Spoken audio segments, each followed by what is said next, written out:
대변인님 네. 해석이 너무 과한 것 같아요. 아닙니다. 지금 오늘의 최대 관전 포인트였죠. 예, 관전 포인트였고 그 관전 포인트의 결과를 분명하게 얘기해 주셨고 그게 불분명하게 얘기하면서 우리가 희망회로를 계속 한 게 아니고 현재 결정문이라고 하는 것은 뭐 이거는 바로 뒤에 있을 윤석열 파면에 대한 전초전이 이 성격이 분명히 있기 때문에 우리가 결과는 나오지 않았지만 추측하고 지금 전혀 알려지지 않는 상황에서 무엇인가의 시그널을 분명히 볼 수 있는 것이기 때문에 지금의 말씀이 저는 지극히 정당하다고 생각하고요.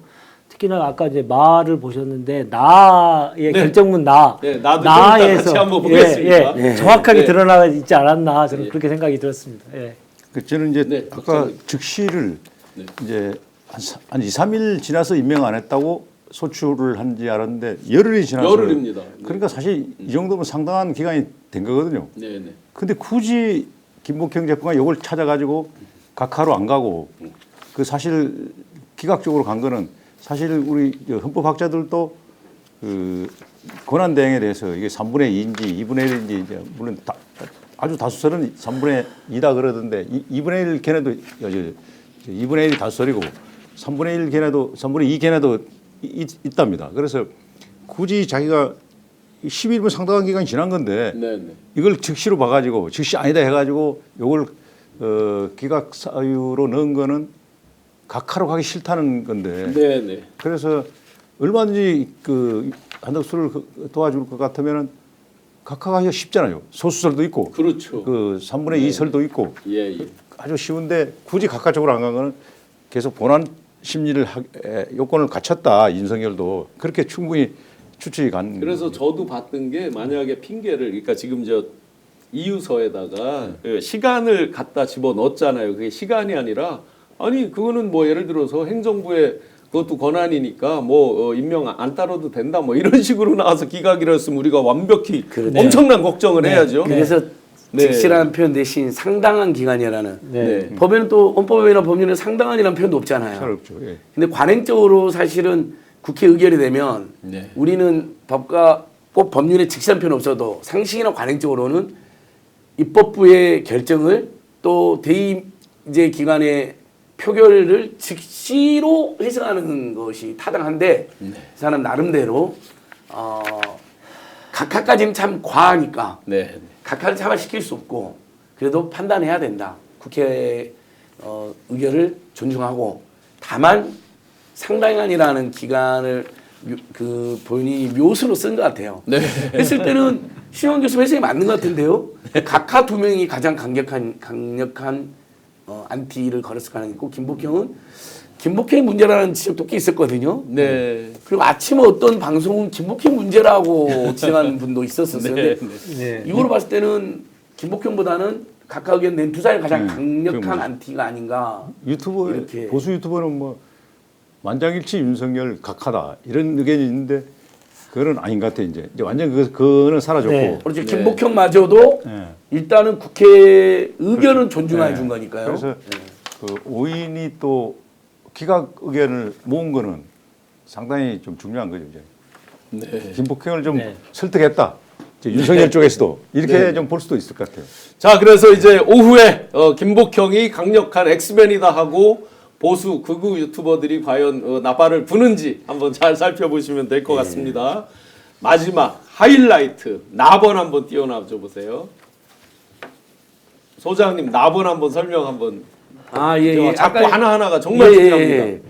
이건 다 참 읽어봐도 될 것 같아요. 이게 왜냐하면 윤석열과 관련된 거의 유일한 맞습니다. 겹치는 영역입니다. 내란행위 관련. 이 사건 기록에 하면 피청구인이 비상계엄 소표의 절차적 정당성을 부여하기 위하여 국민 소집을 건의한 등의 적극적 행위를 하였음을 인정할 만한 증거나 객관적 자료는 찾을 수 없고 즉 비상계엄이 잘못된 건데 한덕수가 나서서 절차적 정당성을 갖춰주는 식으로 내란의 공범으로 보기는 증거 없다는 거잖아요. 자, 분명한 건 첫 번째 줄에서 절차적 정당성을 부여하기 위하여라고 썼죠. 잘못됐다는 거죠. 이 절차가 지금 전제가 형식적 하자가 있다는 거죠. 아니라 내용에도 문제가 있는데 절차도 문제가 있던 것을 국민의를 열어가지고 아유 어서 하세요라고 했다는 증거가 없다라는 거잖아요. 그렇다면 저는 이 헌법재판관들이 내용적으로도 또 심지어는 절차적으로도 부당한 건데 이놈이 정당하게 꾸미지 않았다라고. 네. 그러니까 여러분 다만 희망회로라고 각색하는 분들이 있으니까 네. 문자 그대로 한번 유출해 보는 겁니다. 여러분께서도 한번 우리 집단지성이니까 우리 청자께서 같이 읽어보시면 될 것 같아요. 그 다음에 이제 똑같이 국회가 비상계엄 해제를 요구했는데 역시 이제 즉시 이것은 여기에는 즉시라고 나와 있죠. 네. 지원 교수님 헌법에 보면 즉시 국회가 하면 해제해야 된다 했는데 상당한 네다섯이 끌었잖아요. 윤석열이. 그럼도 네. 한덕수 너도 같이 안 와? 거기 가담했냐라고 지적을 했는데 역시 그 부분에 대해서도 객관적인 증거나 자료를 찾을 수 없었다. 그래서 이 부분은 파면 사유가 될 수 없다 이렇게 된 건데 맞죠. 다만 어쨌든 여러 번 읽어봤거든요. 네, 네. 비상계엄이 절차적으로 내용적으로 문제가 있는데 한덕수가 거기에 가담한 건 아니다. 그 그리고- 증거를 못 찾겠다는 거 보니까 윤석열은 위헌 불법 또 내용과 절차가 다 문제 있는 계엄을 했다. 이런 전제가 읽혀지긴 합니다. 그러니까 지금 세 번째 줄에 좀 전에 이제 첫 번째 네. 줄이 아주 명확하게 절차적 정당성을 부여하기 위하여라고 된 부분을 보면 절차적으로 정당성이 있냐 없냐를 얘기한 거란 말이죠. 두 번째 줄에 보시면 해제 요구가 결의안이 가결된 다음에 다시 국무회의 소집을 건의를 정확히 했어야 되잖아요. 그리고 다시 국무회의가 또 열려서 해제를 했어야 되는 거잖아요. 그런 것도 안 했다. 그리고 연결해서 보면 제2의 계엄 비상계엄을 또 하려고 했다도 연결이 되는 거죠. 예. 자, 그런데 요 말에 대해서 아주 중요한 포인트는 김복형 재판관이 아까 뭐라 그랬어요? 1, 2, 3, 4번에 대해서 내분 재판관의 의견에 동의합니다. 라고 얘기를 했죠. 자, 김복형 재판관 요거에 대해서는 의견이 똑같은 거예요. 네. 그러니까 객관적인 증거나 적극적으로 무엇인가 했다라고 하는 증거를 찾지 못했다는 얘기는 뭐냐면 그게 있으면 내란을 했는 거고 위법한 계엄을 했다라고 해서 그걸 인정할 수 있다는 거거든요. 그렇죠. 예.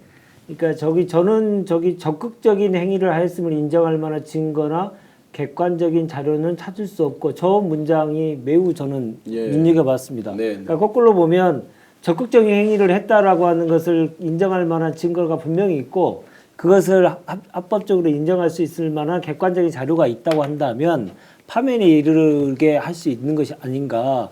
그렇게 해석하는 그렇죠. 게 예. 맞는 것인가 맞는 것이다 저는 그렇게 보입니다. 토르 이런 누나님께서 거죠. 예. 희망의 소리로 그만 돌리세요. 현 상황을 냉정하게 판단하십시오. 예, 예, 예, 상식적이고 지극히 공정한 얘기들을 해왔지만 결국 다 의미 없는 게 되어버리는 상황이 펼쳐지고 있는데 참 답답하네. 당하고 당해도 또 당하는 이유. 네. 하도 당해서 제가 미리 이렇게 나름 풀어드리는 겁니다. 또 당하지 예, 마시라고 맞습니다. 풀어드리는 겁니다. 예, 막연한 불안감으로 주변에 자꾸 물어보지 마세요. 그냥 스픽스를 열심히 보시면 됩니다. 저한테 오늘 한 10분 이상 물어왔습니다. 제가 아까 1시 10분부터 보는 시작하는 스픽스를 잘 지켜보시라고 말씀을 드렸어요. 희망회로들 믿지 마라. 부산시민이라는 분께서 쭉 말씀 주셨는데 아마 지금 이번 이 날짜에 대해서 이제 아마 맞춘 사람은 없을 것 같고요. 내용에 대해서는 현재까지 희망회로 돌린 건 없으니 한번 믿고 보세요. 대신 열심히 우리의 목소리를 모아서 새로운 대한민국으로 가는 것까지 같이 힘을 모아주시면 가장 감사드리겠습니다. 아까 그 부분에 제가 좀 추가 설명을 네, 드리자면 그 계엄 선포의 절차적 정당성을 부여하기 위한 역할이 없었다 이 말 아닙니까? 네, 근데 네. 그 전제가 계엄의 실체적 요건, 절차적 요건이 결했는데도 불구하고 그걸 정당화시키기 위한 그런 행위가 없었다. 네. 그래서 앞에 그게 생략된 거죠. 계엄이 실체적 요건이 없었고 절차적 정당성도 절차적도 갖추지 않았는데 마치 네가 그걸 갖춰주려고 노력한 역할이 없다. 그렇다면은 이제 그 전제의 사실 계엄은 실체적 요건도 없고 절차적 요건도 갖추지 않았다. 이게 이제 유추가 되는 거예요. 예. 그러니까 저희는 이제 여러 번 읽어봐도 이제 그렇게 읽혀지는데 워낙 이제 몰상식 아닌 한국사에서 최근 몇 달째 발생하니까 우리 청자들께서는 끝없이 이제 불안하죠. 맞습니다. 결코 저희도 여러분 방심하거나 막 최대한 선회만 하는 건 아닙니다. 그래서 오늘 저녁도 야오당 집회도 하고 전국 비상행동 대규모 집회도 평일인데도 6시 반부터 열거든. 그 뭐냐면 최대한 현재의 이 간절한 국민들의 호소를 염원을 전달하는 것도 사실 모든 재판은 약간의 정치적인 성격이 있습니다. 국민 네네. 여론도 많이 살핍니다.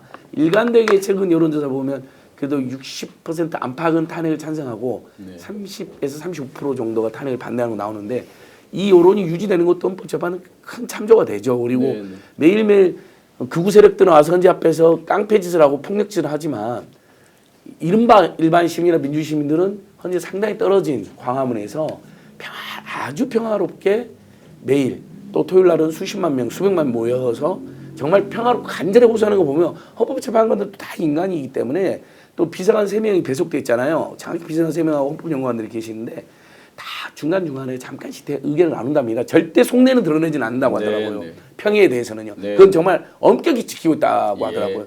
다만 그런 헌재를 둘러싼 분위기는 배우면서 아 정말 진짜 제대로 된 국민들은 평화롭게 수십만 수백만 모여서 간절히 외치고 있구나. 이게 헌법재판으로도 크고 작은 영향 끼칠 거다. 그래서 저는 방심하지 않고 오늘 저녁 또 대거 모여달라고 또 호소도 드립니다. 예. 오늘 판결에 사실은 제가 보는 또 하나의 아주 중요한 포인트가 있습니다.